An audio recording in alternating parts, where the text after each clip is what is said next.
Dein Hund hat in den letzten 24 Stunden 86.400 Sekunden erlebt.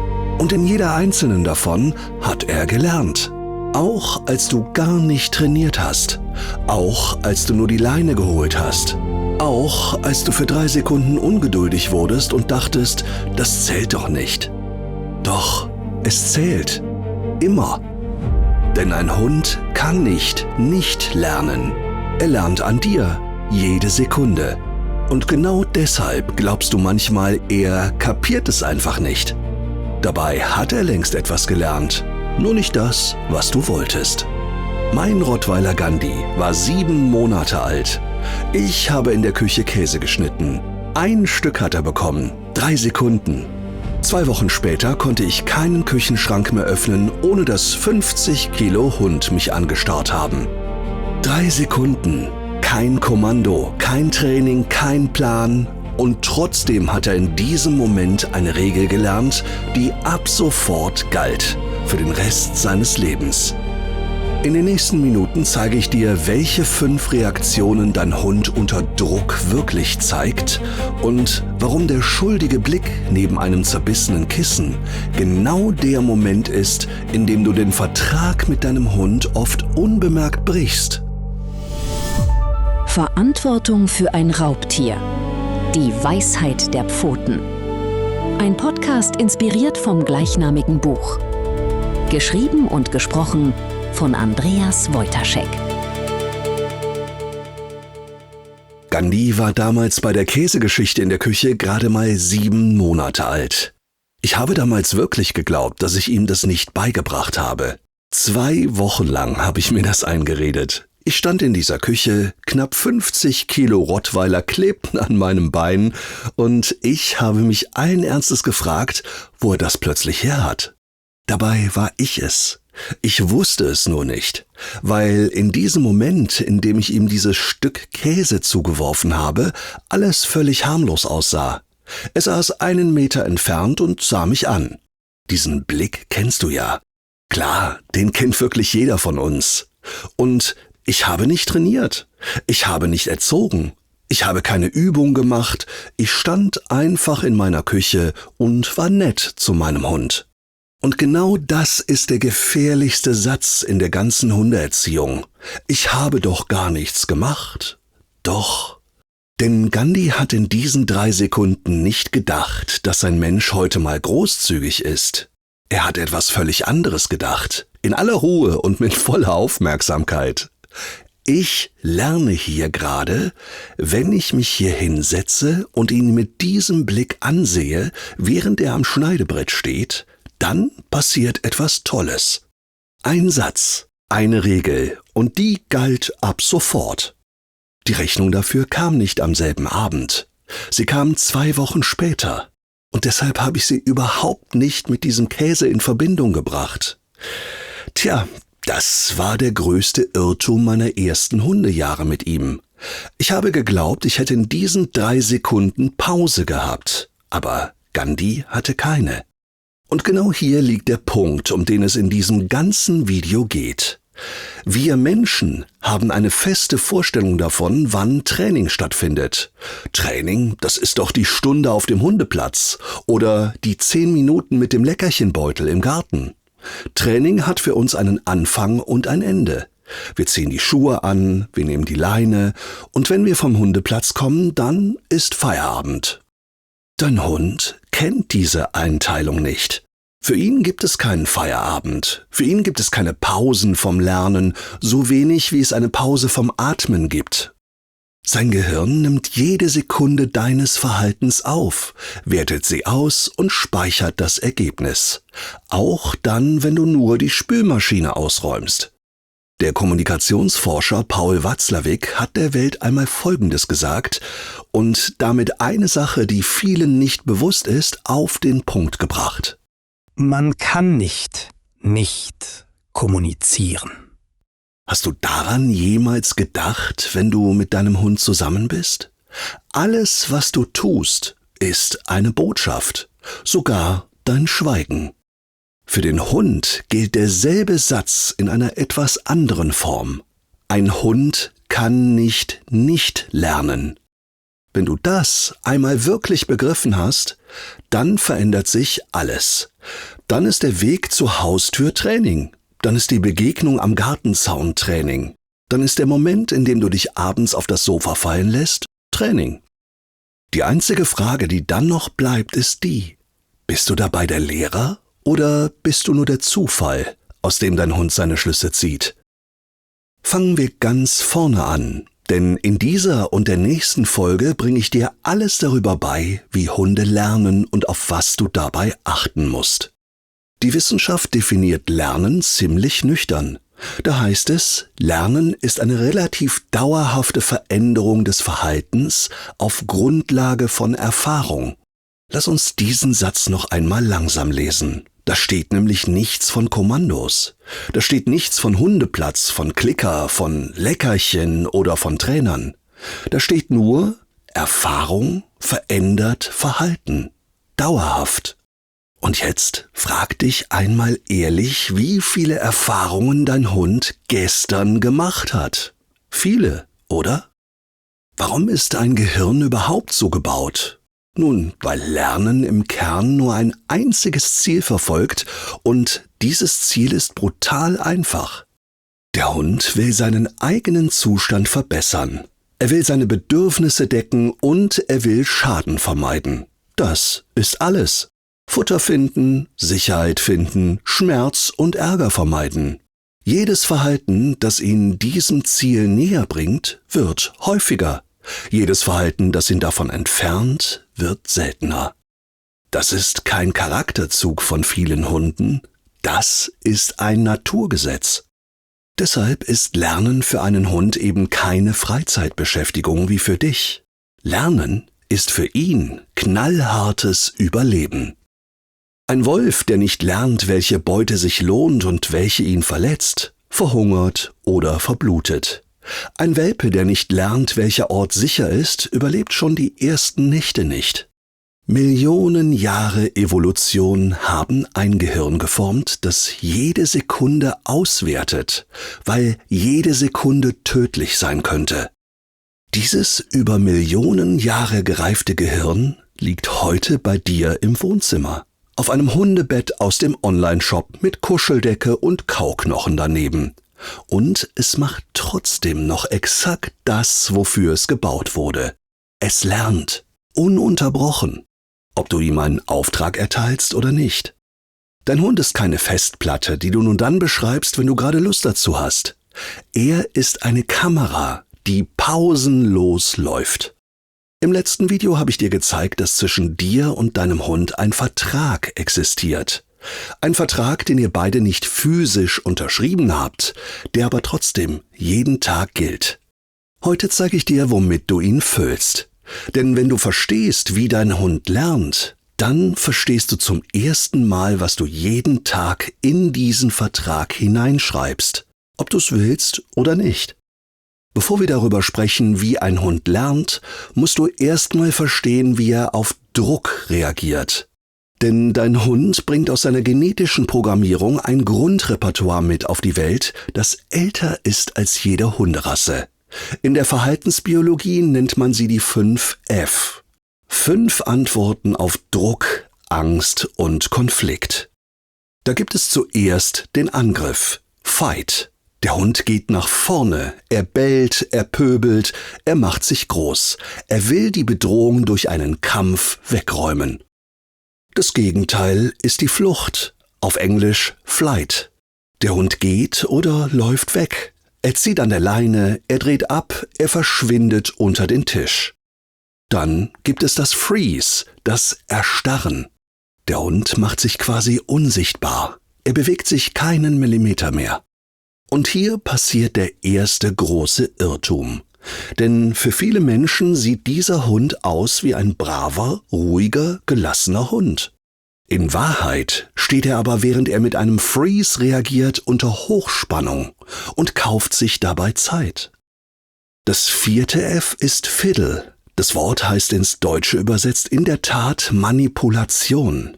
Aber hier übersetzen wir es mit Übersprungverhalten. Dein Hund tut plötzlich etwas völlig Unpassendes. Er gähnt herzhaft, er kratzt sich, er schnüffelt intensiv am Boden, obwohl da nichts ist. Das sieht putzig aus. Es ist aber ein Ventil, um mit dem Stress klarzukommen. Und dann gibt es noch das 5. F. Flirt, das soziale Umlenken. Dein Hund macht sich klein, wedelt hektisch, springt hoch, wirft sich auf den Rücken und fordert den anderen zum Spiel auf. Viele ungeübte Menschen denken, ja toll, der freut sich, die beiden wollen spielen. Nein, nur dein Hund sagt, bitte tu mir nichts, wir sind doch Freunde. Das ist eines der Verhalten, das regelmäßig missverstanden wird. Und jetzt kommt eine wichtige Information über diese 5 Punkte, die kaum jemand ausspricht. Diese 5 Reaktionen stehen nicht gleichberechtigt nebeneinander. Dein Hund probiert sie aus. Und die eine, die funktioniert, bleibt. Die wird gespeichert. Stell dir den Hund vor, der zum ersten Mal einem großen, fremden Rüden begegnet und Angst hat. Er versucht es mit Flirt. Der andere reagiert nicht. Er versucht es mit Freeze. Der andere kommt trotzdem näher. Und dann, in seiner Panik, bellt er. Er geht nach vorne. Fight. Und was macht der Mensch am anderen Ende der Leine in diesem Moment? Er zieht seinen Hund weg. Er dreht um. Er geht. Wie sieht das also für deinen Hund aus? Na, die Bedrohung verschwindet. In dieser einen Sekunde im Zusammenhang mit der Reaktion seines Menschen hat dein Hund eine ganz wichtige Lektion in seinem Leben gelernt. Bellen und Aggression wirken. Bellen und nach vorne gehen machen die Welt für mich wieder sicher. Er braucht dafür keine 8000 Wiederholungen. In der Not reicht eine einzige. Und genau deshalb hast du ein Jahr später einen Hund an der Leine, der bei jeder Hundebegegnung ausrastet, obwohl er im Kern ja nur Angst hatte. Er hat nichts Böses gelernt. Er hat gelernt, was funktioniert. Das ist der Job seines Gehirns und das macht seinen Job verdammt gut. Dein Hund lernt also immer.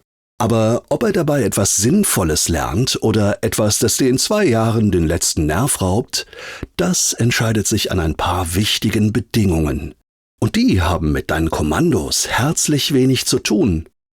Wann kann ein Hund denn eigentlich von dir lernen? Hier kommen die Regeln dazu. Die erste und wichtigste heißt Sicherheit. Das ist keine esoterische Weisheit von mir, das ist knallharte Verhaltensbiologie. Steht ein Hund unter massivem Stress, überschwemmen Adrenalin und Cortisol, die Stresshormone, seinen Körper. Und in seinem Kopf passiert dabei etwas Faszinierendes. Die Amygdala, das ist sein Angstzentrum, läuft auf Hochtouren. Der Hippocampus, zuständig für sortiertes, abrufbares Lernen, macht komplett dicht. Im Klartext heißt es also, ein Hund im roten Bereich lernt sehr wohl. Er lernt nur nichts mehr von dem, was du ihm gerade beibringen willst. Er lernt nur, hier ist Gefahr. Deshalb ist jeder Rückruf, den du deinem panischen Hund hinterherbrüllst, absolut verlorene Zeit. Und deshalb ist ein Hundeplatz mit 15 pöbelnden Hunden im Nacken für manche Hunde der schlechteste Lernort der Welt. Direkt daneben steht etwas, das viele falsch verstehen. Freude. Freude bedeutet nicht, Leckerchen in ihn hineinzustopfen. Bitte merkt ihr das wirklich. Freude ist auch kein Bonus im Training. Freude ist der Motor. Ein Hund, der etwas mit Spiel, mit Bewegung, mit Spannung verknüpft, speichert viel schneller und tiefer. 5 gute, fröhliche Minuten schlagen locker 30 verbissene. Jedes Mal. Und dann wird es unbequem, denn dein Hund lernt kontextbezogen und daran verzweifeln die meisten Menschen früher oder später. Ich erkläre dir das mal genau an einem Beispiel. Du kennst das bestimmt. In der Küche zeigt er dir ein perfektes Sitz. Auf dem Parkplatz oder vor dem Supermarkt steht er da wie bestellt und nicht abgeholt und du denkst dir, der macht sich über mich lustig, der weiß doch, was ich von ihm will. Nein, er macht sich nicht über dich lustig. Er hat Sitz gar nicht so gelernt, wie du glaubst. Er hat gelernt, Sitz ist in der Küche, wenn mein Mensch mit dem Rücken zur Spüle steht und diese blaue Tasche mit Leckerchen in der Hand hält. Das ist ganz wichtig, dass du dir diese Eigenart von Hunden merkst. Ein Hund speichert Situationen als komplettes Bild. Deine Körperhaltung gehört dazu, der Ort, der Geruch, die Tageszeit und das Licht. Passieren zwei Dinge gleichzeitig, verknüpft er sie miteinander, immer, ohne vorher zu prüfen, ob das logisch ist. Vor allen Dingen musst du dir klar machen, dass du als Mensch gar nicht einschätzen kannst, was in dem Moment des Lernens alles ausschlaggebend war. Denn du denkst nicht so wie er. Wie können wir also sicherstellen, dass er dann etwas sicher lernt und auch in anderen Situationen abrufen kann? Ganz einfach. Weil er in Bildern lernt, braucht er Wiederholungen. Viele. In der Ausbildung rechnet man grob damit, dass ein Signal erst nach mehreren hundert Durchgängen wirklich in jeder Umgebung sitzt. Und dabei ist es wichtig, dass du auch in jeder dieser Umgebungen mit ihm trainierst. Angefangen mit reizarmen Umgebungen bis hin zur vollen Fußgängerzone an einem Samstagnachmittag. Viele sprechen von den goldenen 500 Wiederholungen. Manchmal auch deutlich mehr. Wenn du dir diese Zahl wirklich klar machst, bringt das eine Demut mit sich, die den meisten Menschen fehlt. Dein Hund kann Platz nach 3 Trainingsstunden nicht. Er kann es dann vielleicht in deinem Wohnzimmer. Und jetzt wird es spannend, denn das wissen die meisten Menschen nicht. Für schlechte Erfahrungen braucht er diese Wiederholungen nicht. Ein kleines Kind zieht ihm einmal schmerzhaft am Schwanz. Ein einziges Mal. Und ab diesem Tag sind kleine Kinder verdächtig. Nicht dieses eine Kind, alle. Das nennt man Generalisierung. Und bei negativen Erfahrungen läuft sie blitzschnell ab. Auch das ist reine Überlebenslogik. In der Natur bekommst du nämlich keine zweite Chance, dich von einer Schlange beißen zu lassen, nur um zu prüfen, ob die nächste auch giftig ist. Merk dir bitte diese Asymmetrie, denn sie ist der Kern von allem, was heute noch kommt. Vertrauen braucht 1000 Wiederholungen. Misstrauen braucht genau eine. Bleibt noch die letzte Bedingung, und die ist gleichzeitig die schönste. Der oft gehörte Spruch vom alten Hund, der keine neuen Tricks mehr lernt, ist völliger Blödsinn. Mein Rotti Gandhi war 10. Seine Nieren arbeiteten nur noch zur Hälfte, seine Hüften waren hinüber und er hat trotzdem noch jeden einzelnen Tag dazugelernt. Langsamer als früher, ja, aber er hat gelernt. Das ist die gute Nachricht in diesem Video. Es ist nie zu spät. Für keinen Hund, auch für deinen nicht. Wenn dir das hier gerade etwas gibt, dann tu mir doch den Gefallen und abonniere meinen Kanal und lass auch ein Like da. Ich mache das hier für Menschen, die ihren Hund wirklich verstehen wollen. Danke, dass du dabei bist.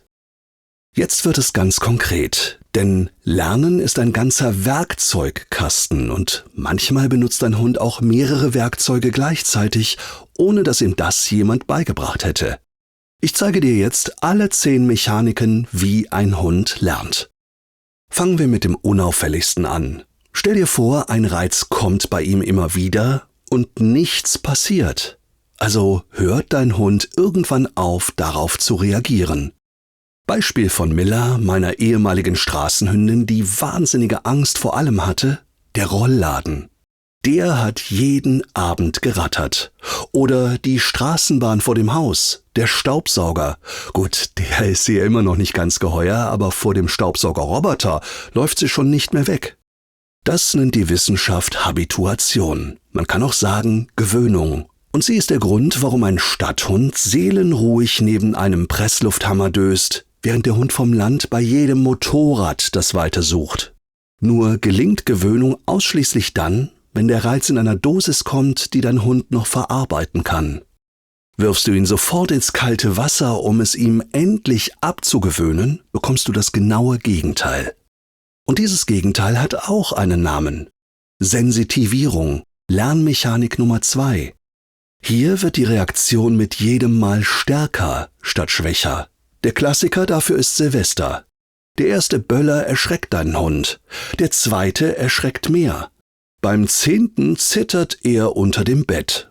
Er hat sich an nichts gewöhnt. Alles hat sich aufgeschaukelt.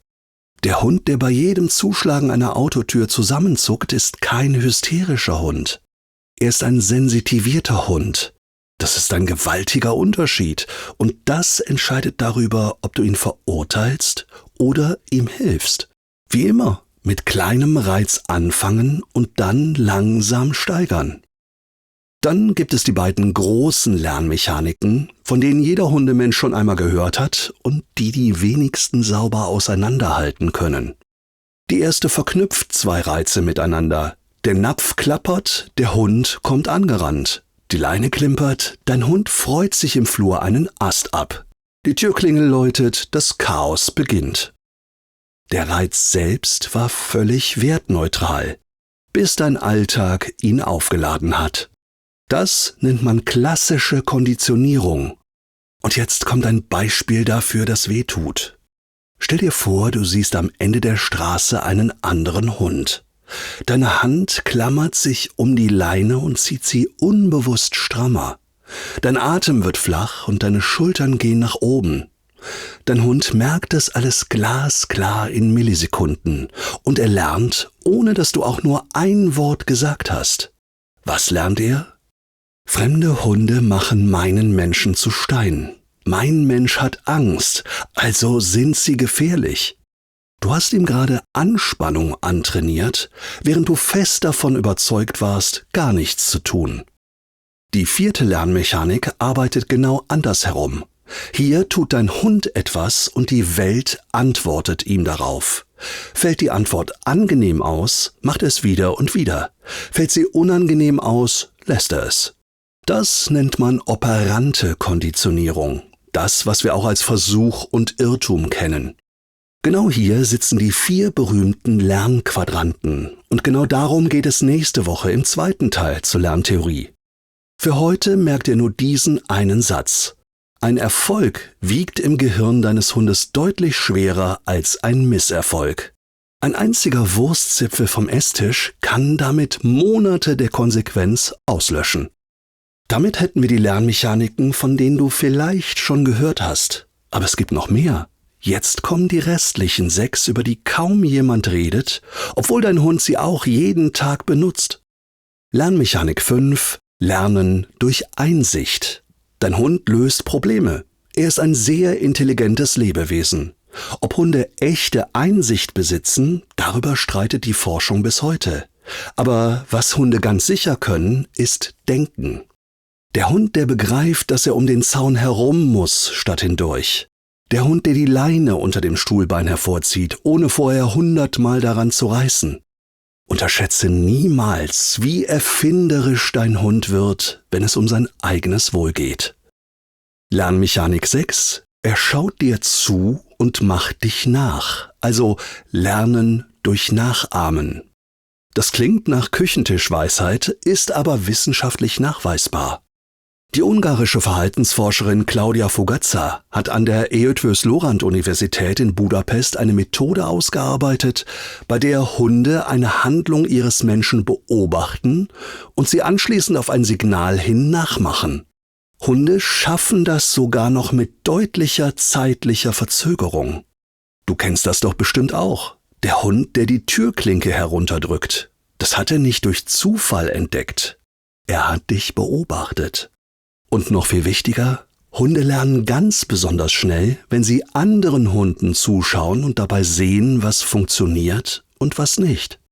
Da sind wir schon beim nächsten Punkt. Er lernt natürlich von seinesgleichen, also von anderen Hunden. Auch da schauen sich Hunde bestimmte Verhaltensweisen ab. Das nennt man soziales Lernen. Und das ist Lernmechanik 7. Ein unsicherer Junghund an der Seite eines ruhigen, souveränen Erwachsenen wird ruhiger. Derselbe Junghund an der Seite eines Kläffers wird auch ein Kläffer. Das ist hier keine Charakterfrage. Das ist soziales Lernen. Das geht aber noch viel weiter, als man zunächst denkt. Denn es hört bei anderen Hunden nicht auf. Forscher der Universität Linköping in Schweden haben Haare von Hunden und ihren Menschen untersucht und darin das Langzeitstresshormon Cortisol gemessen. Das Ergebnis war eindeutig. Die Werte der Hunde spiegelten die Werte ihrer Menschen. Denk mal über diesen Satz nach. Dein Hund trägt also deinen Stress in seinem Fell. Die Richtung ist auch immer eindeutig. Der Mensch überträgt seinen Stress an den Hund, nicht umgekehrt. Auch das konnten die Forscher nachweisen. Lernmechanik 8 ist das sogenannte Unterscheidungslernen. Was kann man sich darunter vorstellen? Na, dein Hund unterscheidet feiner, als du ihm zutraust. Beispiel: Der Border Collie Chaser hat die Namen von über 1000 einzelnen Spielzeugen gelernt und konnte sie auf Zuruf holen. Über 1000. Und dein Hund hört auch mühelos den Unterschied zwischen dem Sitz, das du nebenbei sagst, und dem Sitz, bei dem es dir wirklich ernst ist. Jedes Mal. Er weiß immer, wann du es wirklich meinst. Deshalb ist es so wichtig, Kommandos immer gleich auszusprechen und die Stimmung nicht zu variieren. Dann gibt es noch das Raumlernen, Mechanik 9. Er kartiert die Welt um sich herum. Das ist vielen Menschen so nicht bewusst, aber Hunde legen mentale Landkarten an. Dabei speichern sie ganz besonders stark über die Gerüche, die dort vorhanden sind. Sie wissen, wo es gutes Futter gibt, wo der Nachbarshund wohnt, wo sie einmal Angst hatten. Genau deshalb legt dein Hund schon 3 Straßen vor der Tierarztpraxis die Bremse ein, obwohl das Gebäude noch gar nicht zu sehen ist. Er hat den Ort gespeichert, mitsamt dem Gefühl, das dazugehört. Und dann ist da die 10. Mechanik, die letzte. Und das ist die, bei der ich einen Moment länger stehen bleiben muss, weil hier ein Missverständnis begraben liegt, das mir sonst um die Ohren fliegt. Dein Hund misst die Zeit. Du kennst ja bestimmt die Situation. Der Hund, der 10 Minuten vor der Fütterung unruhig wird. Der Hund, der abends kurz vor 7 zur Haustür geht und auf seinen Lieblingsmenschen wartet, obwohl niemand ein Wort gesagt hat. Wie passt das zusammen, dass ich immer wieder sage, dein Hund lebt im Jetzt, er kennt kein Gestern und kein Morgen. Er kann sich wirklich an gestern nicht erinnern und auch nicht an morgen denken. Jedenfalls nicht so, wie du das tust. Was wir Menschen haben, nennt die Gedächtnisforschung episodisches Gedächtnis. Die Fähigkeit, uns willentlich in einen einzelnen vergangenen Moment zurückzuversetzen und ihn noch einmal vor dem inneren Auge ablaufen zu lassen. Quasi wie einen inneren Film, mit dem Ort, mit der Zeit, mit dem Wissen, dass wir selbst dabei waren. Genau diese Fähigkeit haben Hunde nicht. Wie passt das zusammen? Sehr gut sogar. Sobald du verstanden hast, dass Zeitgefühl und Erinnerung 2 vollkommen verschiedene Dinge sind. Dein Hund liest die Uhrzeit nicht ab, aber er fühlt sie. In seinem Gehirn sitzt genau wie in deinem ein winziger Taktgeber, der über das Tageslicht mit dem Tag synchronisiert wird. Sein Hormonspiegel schwankt im Laufe von 24 Stunden. Sein Hunger folgt einem eigenen Rhythmus, der sich auf feste Fütterungszeiten einstellt und schon anspringt, bevor der Napf überhaupt in Sicht ist. Der Körper deines Hundes um 7 Uhr abends ist ein messbar anderer Körper als um 3 Uhr nachmittags. Und dazu kommt alles, was um 7 anders ist als um 3. Der Winkel, in dem das Licht in den Flur fällt, die Autotür des Nachbarn, der Verkehr auf der Straße, die Schritte in der Wohnung über euch. Und vielleicht, und das ist die schönste Vermutung in diesem ganzen Video, dein Geruch. Alexandra Horowitz, die das Hundekognitionslabor am Barnard College in New York leitet, hat diese These aufgestellt, dass Hunde die vergehende Zeit riechen. Ja, Gerüche in einem Raum bleiben nicht stehen. Sie steigen zusammen mit der warmen Luft auf. Sie wandern, sie verdünnen sich. Dein Geruch in diesen 4 Wänden verblasst Stunde um Stunde. Und wenn er einen ganz bestimmten Grad von Schwäche erreicht hat, dann ist es für deinen Hund 7. Wahnsinn, oder? So funktioniert also die innere Uhr deines Hundes. Viel beeindruckender, als du es je gedacht hättest, oder? Halte diesen Gedanken mal einen Moment fest. Dein Hund schaut nicht auf die Uhr. Er riecht, wie spät es ist. Das Hundedauer tatsächlich registrieren ist übrigens untersucht worden. 2 schwedische Verhaltensforscherinnen haben Hunde gefilmt, die eine halbe Stunde, 2 Stunden und 4 Stunden allein zu Hause waren. Nach 2 und nach 4 Stunden fiel die Begrüßung deutlich intensiver aus als nach 30 Minuten. Und dann kommt der ehrlichste Satz dieser Studie. Die beiden Forscherinnen schreiben selbst, sie könnten nicht klären, ob die Hunde die Zeit während des Alleinseins wahrgenommen haben oder erst in dem Moment, in dem ihr Mensch wieder zur Tür hereinkam. Und damit sind wir an dem Punkt, an dem viele diesen Gedanken falsch zu Ende denken. Kein episodisches Gedächtnis bedeutet nämlich überhaupt nicht, dass dein Hund ein schlechtes Gedächtnis hätte. Es bedeutet, dass er eine völlig andere Art von Gedächtnis besitzt. Erinnerst du dich an das kleine Kind, das ihm am Schwanz gezogen hat? Dein Hund ruft diesen Nachmittag nicht ab. Er sieht diese Szene nicht vor sich. Er erzählt sie sich nicht, wie wir das tun. Er grübelt nicht darüber nach. Als Bild ist dieser Nachmittag vollständig verschwunden. Und trotzdem ist er da. Er sitzt nur nicht in seinem Kopf. Er sitzt in seinem Körper. In der Art, wie sein Puls hochgeht, wenn ein Kind um die Ecke biegt. In dem halben Schritt, den er zurückweicht, bevor er selbst begreift, warum. Dein Hund erinnert sich also nicht an seine Vergangenheit. Er ist seine Vergangenheit. Er kann nicht zurückdenken. Er kann nur jetzt. Und genau deshalb entscheidet sich für ihn alles in dem Moment, in dem es geschieht.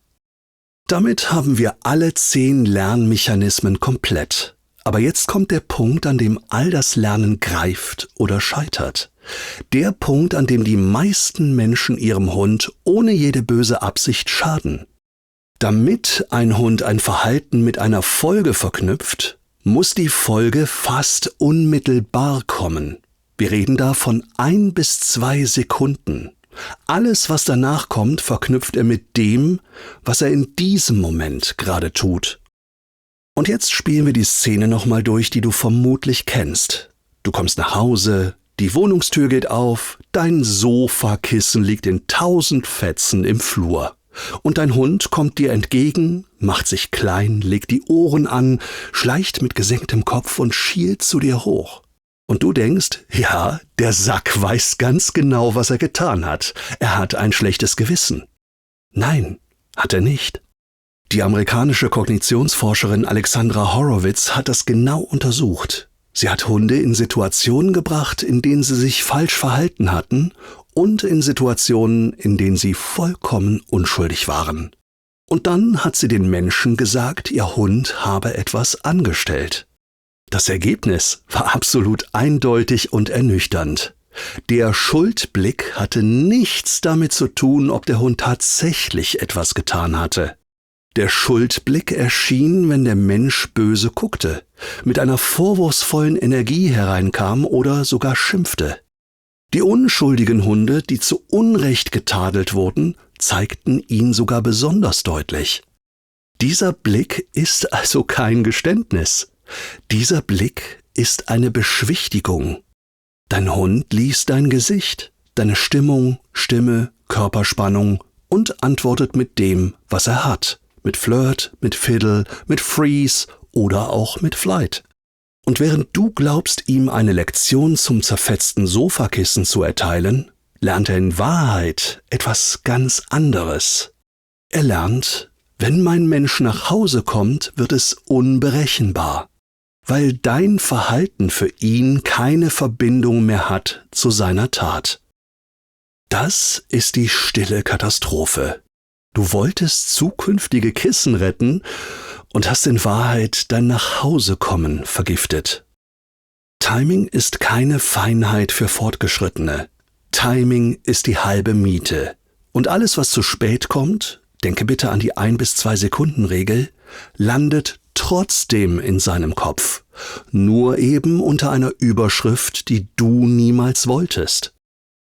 Zähl mal kurz mit mir zusammen. Gewöhnung, Sensitivierung, klassische Konditionierung, operante Konditionierung, Einsicht, Nachahmung, soziales Lernen, Unterscheidung, Raumlernen, Zeitlernen. Mann, 10 Kanäle, alle offen, immer. Und jetzt geh in Gedanken mal deinen gestrigen Tag durch. Du hast morgens die Haustür geöffnet und dein Hund ist vor dir hinausgestürmt. Er hat also gelernt, ich gehe zuerst, ich achte nicht auf meinen Menschen und schon gar nicht auf die Erlaubnis herauszugehen. Du hast beim Anleinen genervt an ihm herumgezerrt, weil er so zappelig war. Er hat gelernt, Anleinen bedeutet Stress. Er hat an der Leine gezogen und weil du es eilig hattest, bist du mitgegangen und hast nicht konsequent mit ihm geübt. Er hat gelernt, ziehen bringt mich schneller ans Ziel. Er hat gebellt, während du telefoniert hast und du hast ihm den Ball geworfen, damit endlich Ruhe ist. Er hat gelernt, Bellen bringt Ball. Nichts davon war Training in deinem Kopf, aber alles davon war Training in seinem. Und damit sind wir an dem Punkt, an dem aus Lerntheorie Verantwortung wird. Dein Hund hat keine Wahl. Er kann sich seinen Menschen nicht aussuchen. Er kann nicht kündigen. Er kann abends nicht nach Hause gehen und mit jemand anderem darüber reden, wie sein Tag war. Er kann auch nicht wegziehen, weil ihm die Regeln in diesem Haus nicht passen. Er hat nur dich. Du bist sein Kalender, seine Sprache, seine Sicherheit, seine Regeln, sein einziger Zugang zur ganzen Welt. Du bist die Umwelt, in der sein Gehirn Tag für Tag seine Schlüsse zieht. Und diese Schlüsse zieht er, ob du dabei bewusst handelst oder nicht. Antoine de Saint-Exupéry hat einen meiner Lieblingssätze geschrieben, den fast jeder kennt und den kaum jemand wirklich zu Ende denkt. Du bist zeitlebens für das verantwortlich, was du dir vertraut gemacht hast. Zeitlebens, nicht nur in der Trainingsstunde am Dienstagabend, zeitlebens, jeden Tag, jede Sekunde. Auch dann, wenn du müde bist, wenn du keine Lust hast, wenn der Tag dich fertig gemacht hat und du nur noch deine Ruhe willst. Dein Hund macht in diesem Moment keine Pause vom Lernen. Er lernt gerade, wer du bist, wenn es dir schlecht geht. Und weil du das jetzt weißt, kannst du nicht mehr zurück. Wissen verpflichtet. Goethe hat es in einen Satz gegossen, der über jedem Hundeplatz dieser Welt hängen sollte. Es ist nicht genug zu wissen. Man muss auch anwenden. Es ist nicht genug zu wollen, man muss auch tun. Was heißt das alles jetzt konkret für morgen früh? Es heißt nicht, dass du ab sofort 24 Stunden am Tag mit erhobenem Zeigefinger neben deinem Hund herlaufen sollst. Es heißt das genaue Gegenteil. Es heißt, dass du damit aufhören darfst, Training als Termin zu betrachten. Du brauchst keine zusätzliche Stunde in deinem Kalender. Du hast bereits 16 Stunden am Tag.